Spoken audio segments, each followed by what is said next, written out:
È una foto che racchiude veramente la gioia, punto, no? Di cosa voleva significare per lui essere in quel posto. Resterà per sempre quel sorriso immortalato in un selfie mandato alla famiglia, il ghiacciaio alle spalle, la gioia piena. Un autoritratto, quello scattato dal giovane papà, il 27enne Filippo Bari, una delle vittime del ghiacciaio, pochi minuti prima della tragedia. Un'istantanea, l'ultimo ricordo che sarebbe diventato il simbolo di un dramma costato la vita ad 11 persone, di cui 7 vicentini, travolti e inghiottiti da ghiaccio e roccia dal distacco di un seracco in Marmolada. Lui e gli altri alpinisti stavano salendo in vetta quel 3 luglio di 3 anni fa.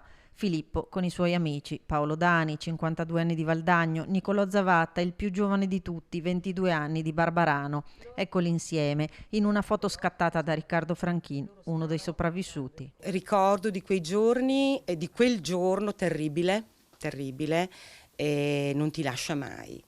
Infatti io questa mattina ho pubblicato su Facebook una foto di Paolo, Nicolò e Filippo, una delle ultime foto che hanno fatto quel giorno, e ho scritto sì, sono 3 anni, sono 1095 giorni, perché la nostalgia non ti lascia mai, è quella che ti frega, perché a volte ti viene proprio questo bisogno enorme di vederlo entrare dalla porta, di sentire la sua voce. E torneranno in Marmolada Emanuela e il marito Giuseppe, come fanno ogni anno, per partecipare agli eventi commemorativi, con l'auspicio che la tragedia sia da monito perché non se ne verifichino altre e ritrovare Filippo nei ricordi.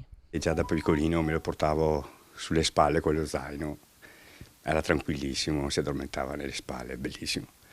E ho bellissimi ricordi. Tornare là è proprio un modo per ritrovare Filippo, e quindi è quasi una zona sacra per noi, quasi un cimitero. E là io lo ritrovo anche là.